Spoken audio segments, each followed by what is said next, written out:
ஒரு மனுஷனுக்கு அவனை பாத்துக்கிறதுக்கு நல்ல எது சென்னை மாகாணத்தோட எது முதலமைச்சரா எது அவருக்காக ஒரு மணிமண்டபம் எது முட்டை கொடுக்கிற ஊர் மட்டும் இல்ல, தமிழ்நாட்டு மக்களுக்கு உணர்ச்சி ஊற்ற மட்டும். எது இத நான் ஏன் சொல்றேன்னா, 2 வரிகள் தமிழன் என்று சொல்லடா, தலை நிமிர்ந்து நில்லடா. நமக்கும் சேர்த்து எழுதின இந்த வரிகளை யார் எழுதினது தெரியல. எது ஒவ்வொரு ஒன்றியத்திலும் தானிய சேமிப்பு கிடங்குகள் எது அமைக்கப்படும். இவை உலர் களங்களுடன் எது கூடிய கொள்முதல் நிலையங்களுடன் எது இணைக்கப்படும்னு வாக்குறுதி நம்பர் 50.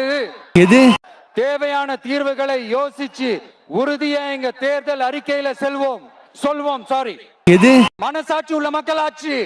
உங்க நம்ம டிவிக்கு மறுபடியும் ஆட்சி அமைக்கணுமா? எது சாரி, இப்ப ஆட்சி அமைக்கணுமான்னு கேட்டேன். இவ்வளவு தூரத்துக்கு தத்துவம் பேசணும்னு எனக்கு தெரியாம போச்சு.